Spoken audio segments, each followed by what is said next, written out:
So I haven't really made much anything lately. I think it's only been like a week, but I feel like it's at the end of the week and I have to upload something. And I haven't really been doing my other series because I'm still kind of, if somebody waiting for recommendations. So if you have any recommendations for fish or plant species, you can put those down below. And also in the description, you can donate to me if you want to, but we'll skip all that for now and get right into the video. Today, I was going to kind of discuss kind of fertilizer and maybe some CO2 kind of added in there. Not really get much to CO2 because, I obviously don't have it on this tank, so I can't really say much. But I basically want to give kind of an idea of, people that really are experienced and they're getting into plants. Kind of like this tank for me. Like, yeah, I know what I'm doing, but at the same time, like, I still had to kind of learn about CO2 and fertilizers, just how to exactly use them.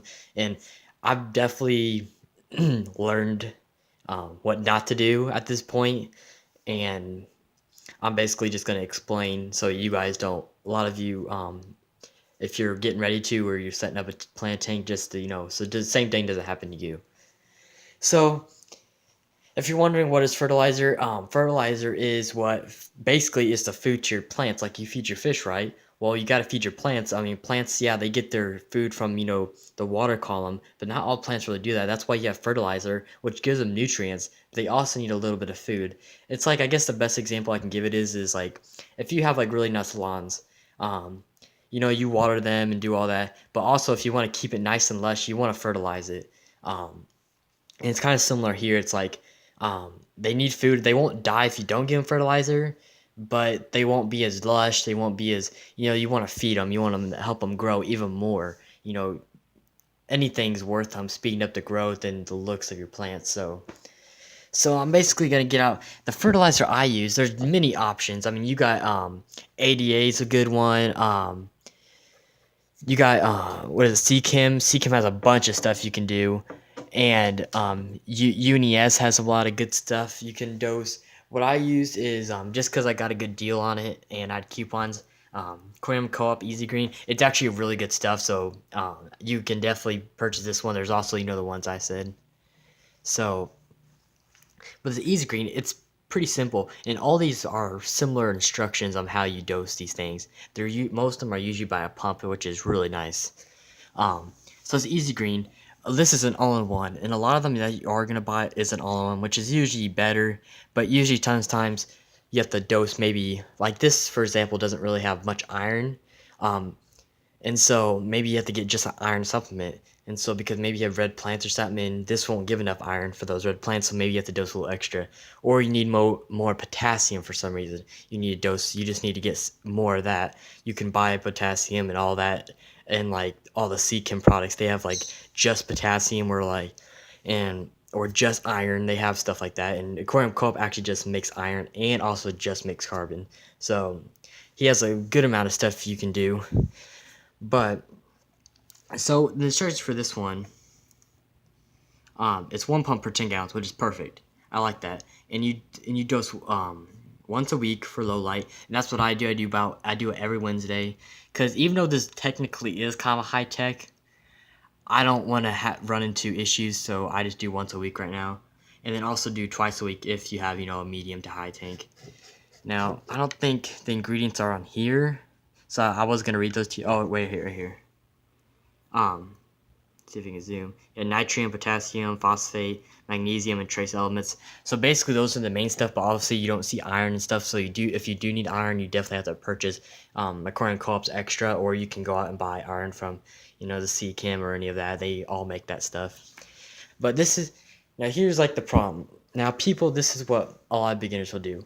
They won't have CO2, so they go out and a lot of them won't have CO2, and so they'll go and get fertilizer so that their plants can get food. Well, what they do is they'll do the dosing once a week, but they'll do full dosings.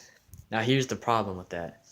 I've done it. I was dosing in that big tank, which I never do no more, but I was doing that, and this is the problem.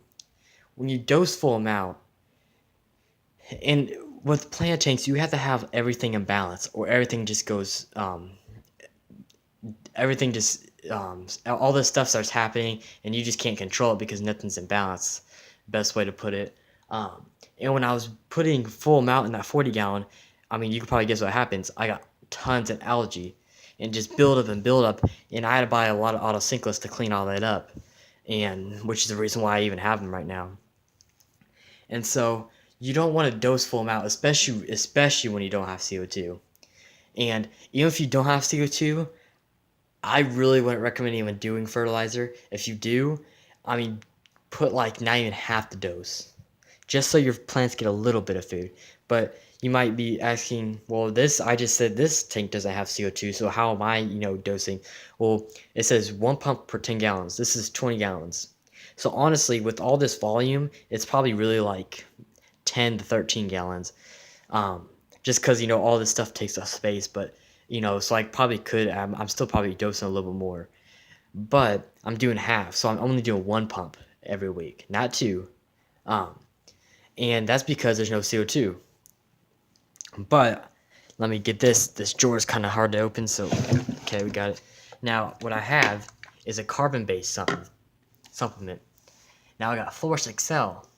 Now, if you don't know what this is a bioavailable carbon. It's just carbon, and you can also get carbon and stuff like this. Corn Co-op sells it. There's a carbon and C Chem's products just like this one, but this one actually I'm done. This is straight up carbon. But dosing this now, when you dose carbon, people might think, oh, this is a liquid CO2. Yes, yes, it's technically right. Yes, you do have a liquid CO2, but it's not CO2. It's, CO2 is carbon, but CO2 and liquid is 10 times different. You're not going to get CO2 from a liquid. That's, it's from air. So what's the reason I even have this? And I have a second bottle not even used right now. So what's the reason I even have so much of this? Well, because if I don't have CO2, this is what I have to do. So this I dose about every other day. So my schedule is Monday, Wednesday, and Fridays. Now, obviously, during the weekends it kind of messes things up. So I actually dose maybe every time I dose just a tidbit more, just so it covers the other random days. But what this basically does is it puts carbon in the water so the plants can get carbon. But like I said before, if you overdose this, or really if you just dose straight up fertilizer, you're still gonna get algae no matter what.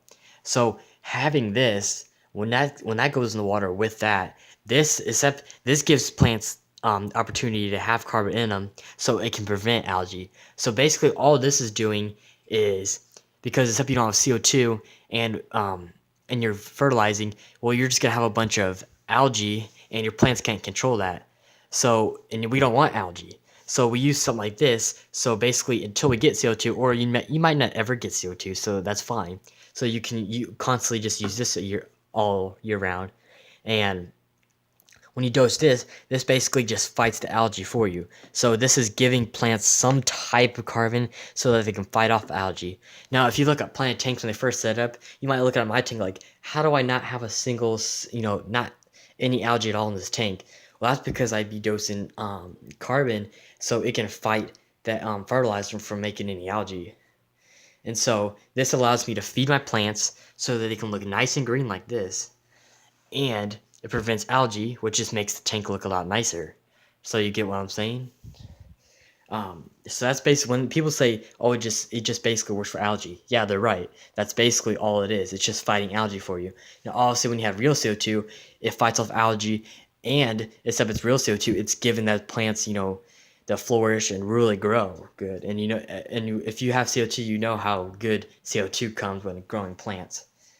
So that's a little video on my input on this stuff, which that's basically what all this stuff does.